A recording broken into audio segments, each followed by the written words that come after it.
which cannot be numbered. Be careful. Right? Let's go back to Genesis 49. Genesis chapter 49 verse 26. Benjamin. They've been waiting for this one. Yeah, y'all been waiting for this one, right? They can act like we was already. Here they come. The blessings of thy father have prevailed above the blessings of my progenitors, unto the utmost bound of the everlasting hills. They shall be on the head of Joseph, and on the crown of the head of him that was separated from his brethren. That was separate from his brethren. When was he separate from his brethren? You got Baliqua Taino Indians on an island, Puerto Rico. You have Manasseh on an island, but they're separate from the rest of their Indian tribes. They were together in the Northern Kingdom, like we read in 2 Kings 17. But when they went over to the Americas, they were separated from their brothers, and they lived amongst the hills. That's where they are today. Beyond any shadow of a doubt, it cannot be disputed. They are the tribe of Ephraim. You got it? Now on Benjamin, read. Verse 27. Benjamin shall raven as a wolf. Benjamin shall raven as a wolf. You see him howl at night? That's Benjamin's songs. That's their songs. They cry like the wolf. That's their singing. Talking about Zion and Babylon must fall. They're ravening like wolves. They also have another attribute like wolves. Let's see the other attribute that Benjamin had like wolves. Now sometimes Benjamin get things mixed up. I'm going to give you the example. Benjamin goes into Haile Selassie, the Lion of Judah, when really Judah, the lion represents Judah. It don't represent Benjamin. But they go with this Haile Selassie thing, Haile Selassie, the king of Judah in Ethiopia. What do Ethiopia or Africa have to do with Israel? So they get it confused. Really, the wolf represents the attributes of Benjamin. When it comes to their singing, how they wave like wolves, also their temper. Alright? And it goes into when they calm, but when they temperate, they're very temperate. And when it comes to war, they take down. Read it. In the morning he shall devour the prey, and at night he shall divide the spoil. This was a prophecy of Benjamin in the last days. How the Maroons, which are written up in this book, were taken by the British. And what they did was they took the ship, killed the captains of the ship, and used the ship as piracy, and took gold and all types of riches from the English, and at night they would divide up the money. Then they took a ship back to Africa. The Maroons.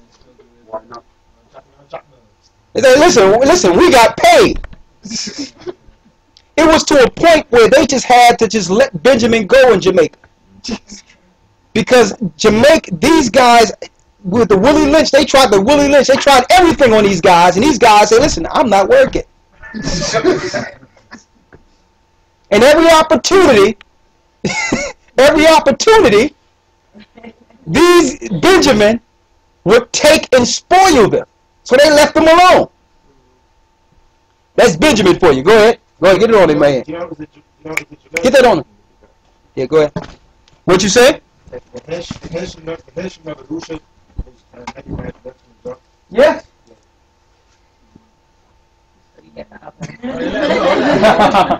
Yeah. It says the Haitian Revolution was actually some of the diagrams on how to war against the people, the French, was actually shared by Benjamin to the Levites. Y'all, you have to get this book, man.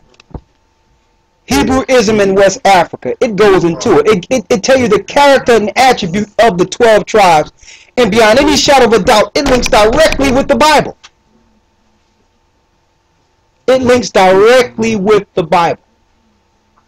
Now, at the end it says, in the 28th verse, all these are the 12 tribes of Israel. And this is that their father spake unto them and blessed them. Every one according to his blessing, he blessed them. That when they said the 12 tribes in order, they going by who, like the oldest and youngest. Yes. So Benjamin is the youngest brother. Yes. Benjamin is the baby.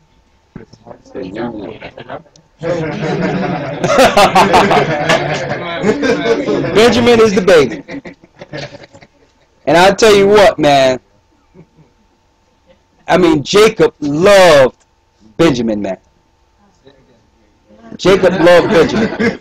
And see, but that shows you, I think this is the reason why Benjamin is so spiritual till this day. You can take their culture, you can take their understanding, but they're just spiritual people. I mean, they need to put down the marijuana. But besides that, they are very spiritual. Jacob loved them. And when Joseph went down into Egypt, and the Most High, I mean, Jacob thought that Joseph was dead. He's like, listen, man, I'm going to keep Benjamin. I'm not going to lose Benjamin. Keep Benjamin right next to me. That's my baby. If he go, I'm done. But see, Joseph tricked them and say, listen, I'll give you grain to eat, but you got to bring up Benjamin. He's like, man, if something happened to Benjamin, Dad is going to die. But Joseph had something prepared to bring all the brothers into Egypt. Okay? But yes, that is the oldest to the youngest. And when you go into Revelation 17, Dan is not spoken of. We still have to finish the research on Dan. We were able to trace Dan all the way up past Antiochus Epiphanes in the 1st century before Christ. We know that he was dealing with witchcraft and sorcery and evil. We know we have some connection to tearing down our people. And we have some information, but I have to make sure it's concrete, that they even mixed or dealt with Edom at some point and mixed themselves within Edom. And we're on track right now because it's a good chance that the Danish in Europe are Dan.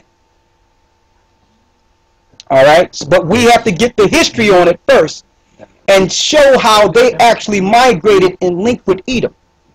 We're still working on that now. Okay? With that, we're going to take the next 5-10 minutes. We're going to take questions, and then we'll do the anointments for the Sabbath.